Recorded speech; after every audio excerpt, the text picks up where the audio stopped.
auditeurs de la 92 FM Radio Fréquence Protestante. Bonjour et bienvenue à votre magazine Info Santé dans son numéro inaugural. Et en cette journée très spéciale, nous allons parler d'un sujet assez délicat puisque nous sommes au mois de décembre. Bien évidemment, c'est décembre rouge. Il s'agit du VIH-Sida. Et pour en parler avec nous ce matin, il s'agit donc de Dr Angué, autant pour moi, épouse Pemengoy Marcia, qui est donc médecin et ancienne d'église de la paroisse d'Akébé Bellevue 2, en même temps membre très actif de l'UCFEG. Dr Angué, bonjour. Bonjour. Et soyez les bienvenus à la radio Fréquence Protestante. Je suis très ravie, je me sens comme chez moi. Je dois dire que l'accueil était particulièrement chaleureux. Donc mes salutations fraternelles à tous les auditeurs qui nous écoutent aujourd'hui. Très bien. Alors, sans plus tarder, puisqu'il s'agit d'un magazine, donc Info Santé, dans son numéro inaugural, nous parlerons donc du VIH-Sida. Alors,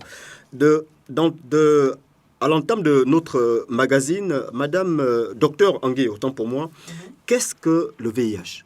Écoutez, il faut d'abord replacer les choses dans leur contexte. Il faut dire que depuis 1988, la communauté internationale, notamment l'Organisation mondiale de la santé, a institué la journée mondiale de lutte contre le VIH-Sida. Cette journée est célébrée tous les 1er décembre. Donc le mois de décembre, comme vous le disiez tout à l'heure, c'est décembre rouge. Ouais. Ça va effectivement dans tout son sens. Et la thématique 2025, c'est surmonter les perturbations et transformer la riposte au sida. VIH, sida, on en entend parler beaucoup, mais il faut qu'on sache effectivement de quoi on parle, n'est-ce pas ? Le VIH, tout simplement, c'est le virus d'immunodéficience humaine. C'est donc un virus qui va toucher le système immunitaire de l'être humain et qui est transmissible par voie sexuelle, majoritairement, et également par voie du sang. Donc ça va être tous les fluides corporels qui sont contaminés, qui sont susceptibles de contaminer d'autres personnes. Alors, comment peut-on reconnaître quelqu'un qui est atteint du VIH ? Est-ce qu'il y a des symptômes par lesquels on peut reconnaître facilement quelqu'un qui est atteint du VIH-Sida ? Écoutez, oui, il y a des symptômes, mais les symptômes ne sont pas faciles à atteindre parce que pendant très longtemps, lorsque vous êtes contaminé, vous entrez dans une phase de latence. Ça veut dire que le virus n'aura aucun symptôme, mais vous êtes malade. Pendant tout ce temps, il va se multiplier à l'intérieur de l'organisme. Donc, au visage ou à l'apparence, il est très difficile d'identifier quelqu'un qui a le VIH. C'est pour ça qu'il faut effectivement intégrer certains gestes, comme le dépistage, qui est un dépistage gratuit pendant tout le mois de décembre et qui peut se faire dans les centres de santé, accompagné par le programme national de lutte contre les maladies sexuellement transmissibles. Ou bien, il faut également intégrer nos bilans de santé, parce que pendant trop de temps, les gens ne vont à l'hôpital que lorsqu'ils sont malades. Malheureusement, dans notre pays et dans notre communauté chrétienne, les gens ne m'interpellent que lorsqu'ils sont malades. Alors que si on intégrait la faisabilité des bilans annuels de façon vraiment systématique, on aurait de moins en moins de surprises en ce qui concerne les infections telles que le VIH-Sida. Donc, est-ce qu'on peut reconnaître ça à quelqu'un ? Non. Mais au fur et à mesure que la maladie progresse, il faut dire que des fois, la phase de latence peut prendre quelques mois, mais des fois quelques années. Donc vous êtes positif, mais vous ne le savez pas. Et comme vous avez peu ou pas de symptômes, vous vous baladez dans la ville, vous avez des rapports sexuels non protégés avec d'autres personnes que vous allez contaminer, vous tombez enceinte et vous êtes susceptible de contaminer votre bébé. Donc il y a quand même pas mal de choses qu'il faut prendre en compte. Au départ, très souvent, ça ressemble à une grippe. La personne va avoir une fatigue chronique parce que, comme on le disait tout à l'heure, le VIH, qu'est-ce qu'il fait ? Il vraiment inactive votre système immunitaire. Le système immunitaire, ce sont les cellules qui sont là pour protéger votre corps. Protéger votre corps des infections, protéger votre corps des infections virales et bactériennes, et même parasitaires. Donc, ce qu'il va faire, c'est qu'il va neutraliser les généraux qu'on appelle les CD4, qui sont là pour coordonner une réponse immunitaire. Donc, vous comprenez bien que lorsque les têtes de fil sont neutralisées, la personne n'arrive pas à se battre contre les infections. Et ce qui se passe, c'est que vous devenez susceptible à tout. Donc, même la simple grippe, qui, chez quelqu'un qui n'est pas malade, dure quelques jours, chez vous, ça peut faire 1 mois. Vous allez développer d'autres maladies qu'on appelle des maladies opportunistes. Je pense que vous avez déjà entendu ce terme. Ce sont des maladies qui vont se glisser parce que votre système immunitaire est affaibli. Ça peut être la tuberculose, ça va être l'herpès, ça va être, en fin de maladie, le syndrome de Kaposi, donc les taches auquel on reconnaît souvent quelqu'un qui est déjà en phase de sida, donc en phase vraiment de la maladie active, la maladie terminale. Donc on va avoir effectivement perte de poids, des fièvres qui sont persistantes, des diarrhées, on alterne avec la diarrhée chronique et puis ça se stabilise. On aura aussi des cancers opportunistes. Mais l'idée ici, c'est réellement d'adopter un comportement sexuel responsable. Ayez un seul partenaire. Si vous n'avez pas qu'un seul partenaire, ayez des rapports sexuels protégés. Vous savez, il y a des choses qui sont très simples. Par exemple, lorsque quelqu'un doit se marier, on demande de faire un bilan prénuptial. Mais qu'est-ce que les gens font ? Ils viennent voir le médecin. Oh non, mettez-moi juste le cachet, comme ça je pourrais me marier. Non, faites le bilan prénuptial. Ça vous permet de savoir au départ s'il y a des tares. On a d'autres maladies qui sont importantes, comme la drépanocytose, par exemple. Vous pouvez ne pas savoir que votre partenaire a le trait de la drépanocytose ou bien que vous-même, vous l'avez. Donc, il est vraiment très important de faire ces bilans-là parce que ce sont des bilans infectieux qui vont nous permettre de savoir s'il y a la chlamydia, s'il y a le gonorrhée, s'il y a le VIH-Sida, et puis s'il y a effectivement des tares comme la drépanocytose, qui sont des tares qui vont parfois se multiplier. Le fait que 2 personnes aient exactement la même tare, ça fera que votre progéniture a beaucoup plus de chances de faire la maladie. Donc faites vraiment ces bilans-là de façon sérieuse et puis intégrez dans vos vies le bilan annuel pour les adultes. C'est systématique et ça doit se faire. Et même pour les enfants, il faut le faire. D'accord. Alors, chers auditeurs, c'est maintenant que vous nous recevez, sachez que vous êtes à l'écoute de votre magazine Info Santé dans son numéro inaugural.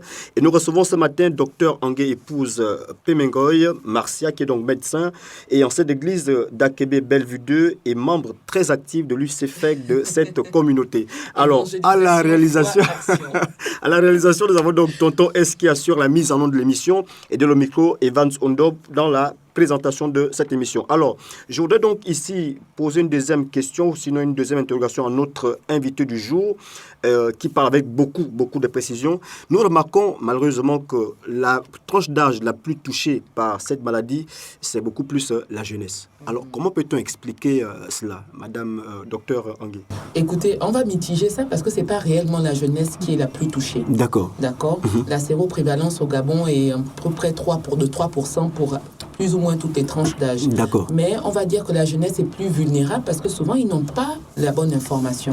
On est en manque de ce qu'on appelle l'éducation sexuelle. Nous-mêmes, en tant que parents, des fois, on a du mal à aborder la question de la sexualité quand les enfants entrent dans l'adolescence. Donc, ce sont des leviers, en fait, qu'il faut pouvoir lever, des tabous qu'il faut vraiment bannir. Parce que le fait de jouer la politique de l'autruche fait en sorte que nos enfants vont ailleurs en quête d'information. Et malheureusement, aujourd'hui, tous les enfants ont le téléphone. Le téléphone qui, des fois, a de fausses informations. Donc, le fait qu'on veuille imiter peut-être des choses qu'on a vues dans des vidéos, malheureusement, vous voyez que depuis un moment, il y a plein de vidéos de jeunes qui font surface, que ce soit des vidéos à caractère sexuel, que ce soit des vidéos à caractère violent, qui sont vraiment disséminés et nous sommes choqués, nous les parents, parce qu'à la maison, nos bambins, ils sont très sages. Et puis quand on les voit dehors, on est choqué de voir certaines vidéos en tenue du lycée, en train de s'adonner à des gestes sexuels ou bien à des gestes de violence. Ça veut dire quoi? Ça veut dire qu'il faut qu'on parle. Il faut qu'on puisse intégrer, même dans nos mouvements d'évangélisation, des sensibilisations. On a l'UCGEG aujourd'hui, il faut qu'on intègre des mouvements de jeunesse, des sensibilisations qui vont parler effectivement des comportements à risque. Il y a la sexualité, il y a la consommation de l'alcool et du tabac, il y a la drogue. Vous comprenez? Parce que c'est ce qu'on fait dans la jeunesse qui va nous impacter dans la vieillesse. Donc vraiment, et à nous parents, soyons ouverts. Soyons curieux, posons des questions. Le fait qu'un enfant commence à devenir curieux sur sa sexualité, ça ne doit pas être un moyen de répression, ça doit être un moyen pour vous d'ouvrir la communication, pour leur donner la bonne information. Ne disons pas juste, oui, il faut faire l'abstinence. Non, il faut expliquer pourquoi. Vous comprenez? Ne disons pas juste, ah non, moi je ne veux pas que tu aies des copains ou des copines. Non, il faut expliquer pourquoi et il faut accompagner. Le sexe est la résultante d'une relation. Mais au départ, il y a d'abord un attachement. Il y a d'abord une relation qui se crée, une relation affective qui se crée avec quelqu'un d'autre. Donc à nous de pouvoir déceler à ce moment-là que notre enfant est intéressé et de vraiment avoir les langages qui vont correspondre au niveau de connaissance de l'enfant. Parce que ce que vous allez dire à un enfant de 5 ans qui dit « Ah, moi j'ai mon amoureux à l'école » n'est pas la même chose que vous allez dire à votre enfant de 15 ans. Vous êtes d'accord avec moi? Tout à fait. Donc vraiment, à nous d'avoir le courage en tant que parents, d'être les premiers vecteurs de la bonne information et de ne pas hésiter à intégrer l'enfant dans des processus avec un professionnel de santé. Dans les PMI, on a des sages-femmes qui font très bien la sensibilisation pour expliquer aux enfants qu'attention, si tu as tel comportement, tu peux effectivement être sujet à telle ou telle maladie. Il y a beaucoup de maladies qui n'ont aucun symptôme. Dans beaucoup de cas, la chlamydia n'a aucun symptôme. Mais la résultante, c'est qu'en vieillissant, vous allez développer une hypofertilité ou même carrément une infertilité. Et ça, c'est pour les garçons comme pour les filles. Du coup, si on n'a jamais abordé ce sujet-là, l'enfant va avoir des rapports sexuels non protégés sans savoir qu'il va compromettre son potentiel adulte plus tard. Vous comprenez ? Donc c'est vraiment l'histoire, c'est ce qu'on est en train de dire aujourd'hui, que soyons ouverts, parlons avec nos enfants, essayons de faciliter aussi le travail des professionnels soignants qui, eux, sont à l'hôpital. Si on commence déjà à sensibiliser à la maison, vous voyez qu'on a déjà beaucoup gagné.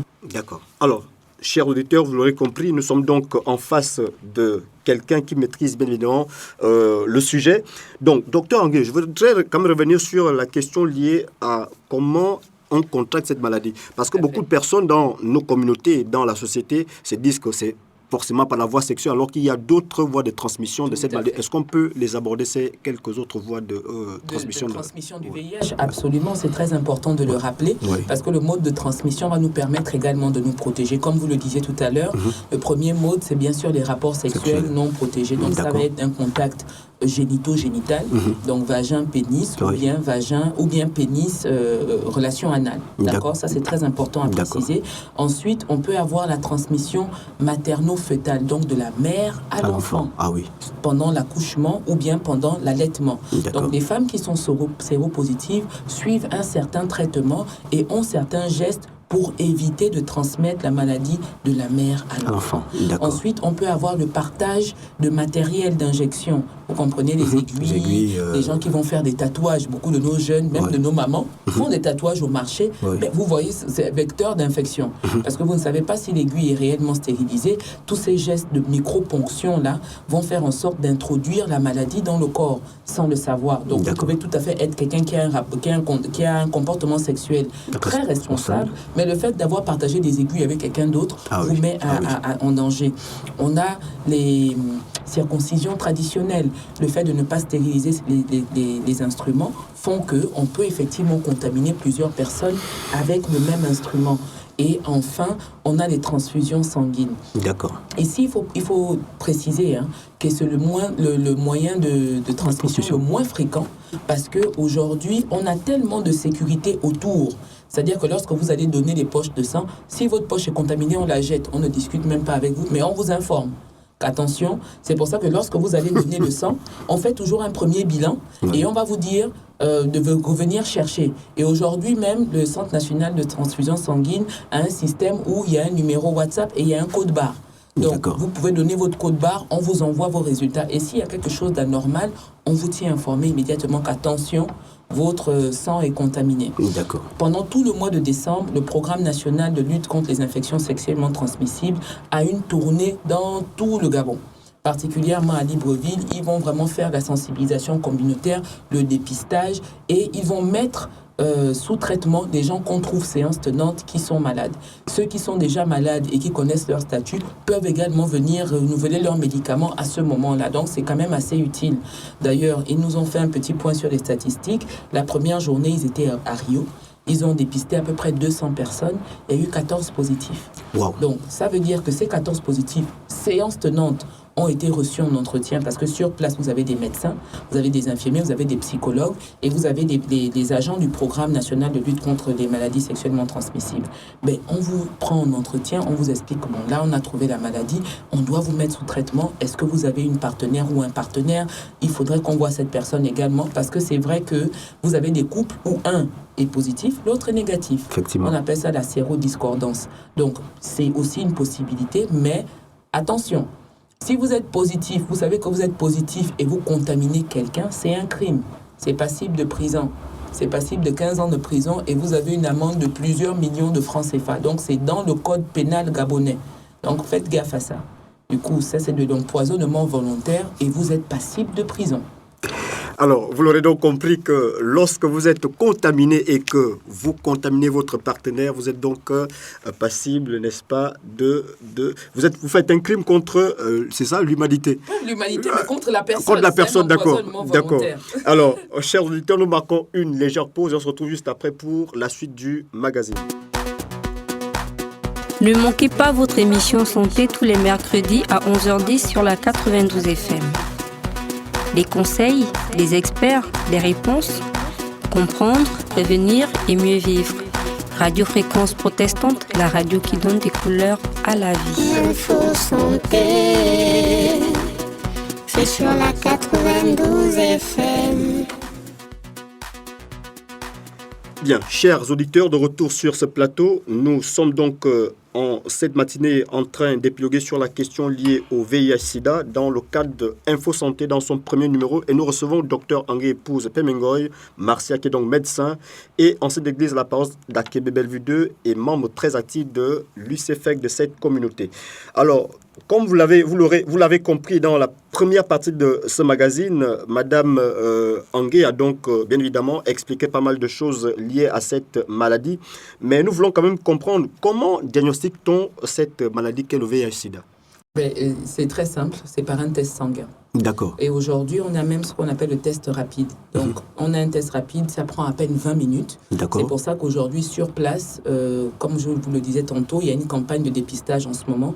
Donc, sur place, vous pouvez avoir votre résultat en une vingtaine de minutes. Ce résultat peut être confirmé par un test sanguin qu'on appelle réellement la sérologie, qui va vraiment être le test définitif. Et puis, si c'est positif, à ce moment-là, on va faire certains dosages pour savoir à quel niveau vous êtes de la maladie.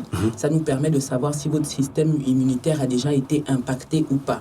Et si maintenant vous avez eu des comportements sexuels à risque et le test est négatif, on recommande de le refaire dans 3 mois pour éviter que vous soyez dans une période où il n'y a pas encore assez de virus dans le sang pour être détecté. Donc c'est un peu ça, mais c'est devenu très très très simple aujourd'hui et le dépistage est gratuit, je le rappelle. D'accord. Alors, le dépistage est gratuit, mais nous constatons malheureusement que dans la société, même dans certaines régions du Gabon, que les gens aujourd'hui ont encore honte de cette maladie et ont peur, n'est-ce pas, de venir vers vous, c'est-à-dire vous les médecins, pour en parler. Alors, quel conseil donnerez-vous à ces personnes qui, bien évidemment, vivent dans le silence de la chose et évitent d'en parler autour de soi? Tout simplement, faites-nous confiance. Nous, les professionnels de santé, nous sommes liés par le secret professionnel. Donc, on ne va pas divulguer vos informations. C'est quelque chose qu'on fait aujourd'hui et on accompagne pas mal de gens. Il y a beaucoup d'associations sur le terrain, notamment l'association des personnes vivant avec le VIH, les PVVIH, qui vont accompagner et soutenir. Comprenez que vous n'êtes pas seul. D'accord, le choc du diagnostic est assez difficile à entendre parce que quand on entend qu'on est séropositif, très souvent, on se dit que c'est la mort. Or, il y a beaucoup de gens qui suivent très bien leur traitement, et nous tous on en connaît, et qui vivent avec le VIH depuis 10, 15, 20 ans. Donc, s'il s'avère que vous soyez positif, votre vie n'est pas finie. On a des femmes qui sont séropositives, qui font des enfants. Et ces enfants ne sont pas contaminés. Pourquoi? Parce qu'elles sont sous traitement, parce qu'elles sont bien suivies et parce qu'on a des guidelines qui nous permettent de bien gérer la prévention de la contamination entre la mère et l'enfant. Maintenant, il ne faut pas tout comprendre. Ce n'est pas tout qui transmet le VIH. Parce qu'après, les gens, des fois, ont peur. Je suis séropositif. Est-ce que si je salue quelqu'un, je vais le contaminer? Absolument pas. La poignée de main ne va pas contaminer. La salive ne peut pas contaminer. Le bisou ne peut pas contaminer. La transpiration ne va pas contaminer. Le fait de partager la même serviette, pas du tout. Si un moustique pique quelqu'un qui est VIH positif et vient vous piquer, vous qui êtes négatif, il ne va pas vous contaminer. Le partage de la nourriture non plus. On est vraiment sur des liquides corporels contaminés, donc on entend par là le sang, les liquides comme le sperme, les liquides comme les sécrétions vaginales et les sécrétions de la maman. D'accord. Mais au-delà de ça, Vous n'allez pas être contaminé par autre chose. Du coup, il faut vraiment sortir de ça. Ce n'est pas une maladie de la honte. C'est quelque chose qui peut arriver à tout le monde. Et Dieu merci, vous savez quoi, on a beaucoup de psychologues aujourd'hui dans les structures sanitaires publiques. D'accord. Donc, ça fait que vous pouvez vraiment avoir ce soutien psychologique-là pour vous accompagner. Et comme on le disait, appuyez-vous aussi beaucoup sur les associations parce qu'elles ont l'expérience. Elles sont au niveau communautaire, elles vont parler le langage que vous comprenez. D'accord. Et puis, vous aurez des gens qui sont malades et qui, vous allez voir que, tiens, il travaille, il s'en sort, il a l'air en bonne santé. Parce que le VIH, oui, c'est une contamination, mais ça ne devient un problème que si vous n'êtes pas traité. D'accord.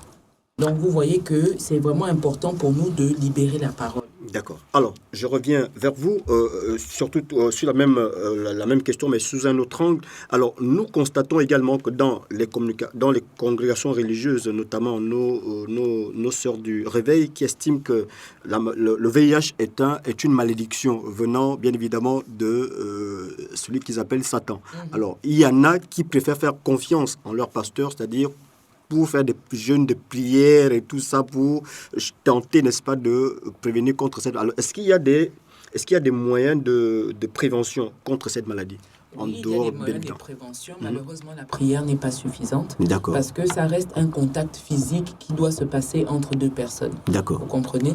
Donc, c'est tout à fait bien d'être en relation avec votre pasteur, que votre pasteur puisse vous soutenir, votre pasteur, votre évêque, votre bishop, parce qu'il y a tellement de terminologie aujourd'hui, les apôtres et autres, puissent vous soutenir, mais mettez-vous sous traitement parce que c'est une maladie organique. Oui. C'est une maladie qu'on peut détecter.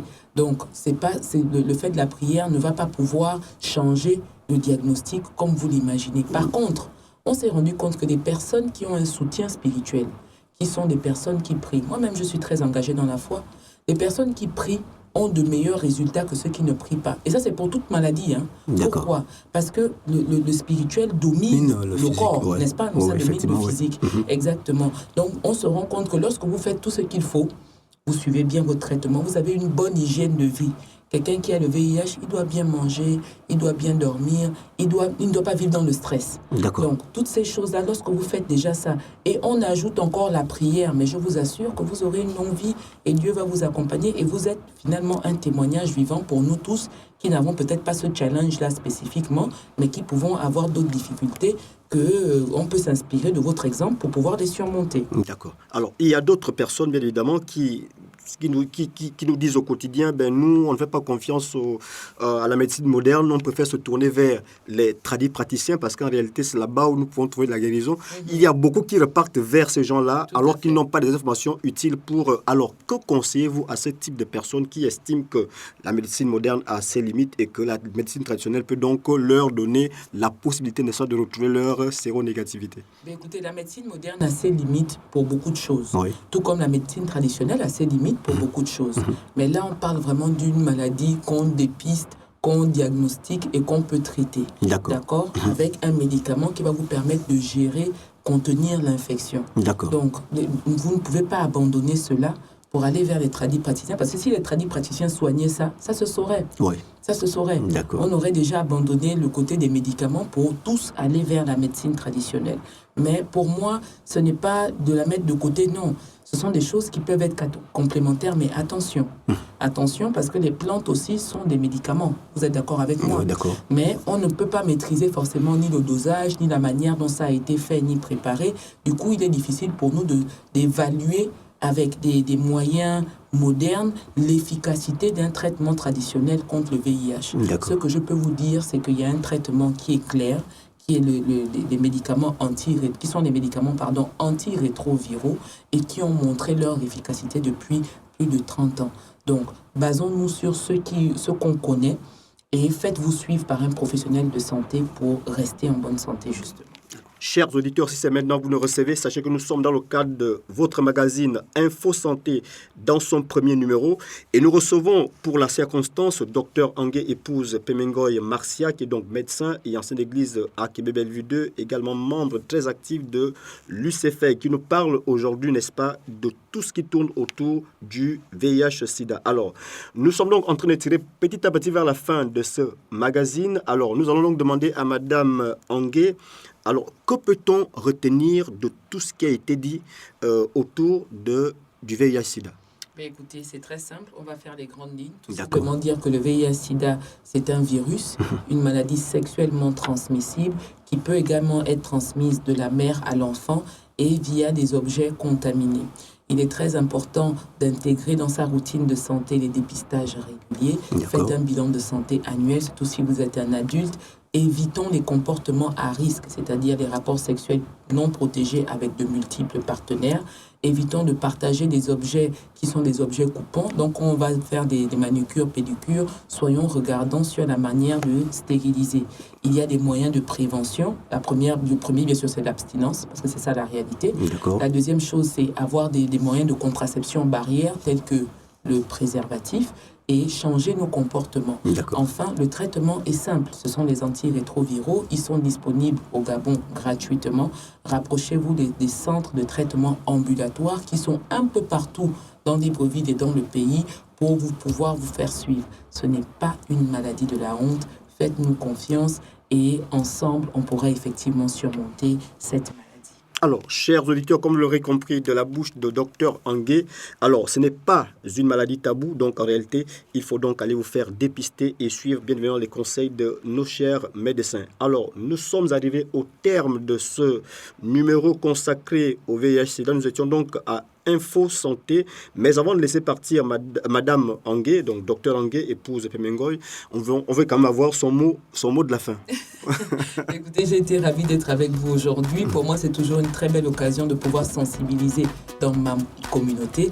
Donc, câblez-vous sur Info Santé désormais, sur votre radio préférée, Radio Fréquence Protestante. Alors, nous voulons donc dire un merci particulier au réalisateur de cette émission. Il s'agit de Tonton S, qui est donc de l'autre côté de la baie vitrée. Derrière le micro, c'était Evans Ondo pour ce premier numéro de Info Santé sur la Radio Fréquence Protestante. Il ne me reste plus qu'à vous dire un bon confort d'écoute des suites des programmes de Radio Fréquence Protestante. On se retrouve pour un prochain numéro. Ciao, ciao.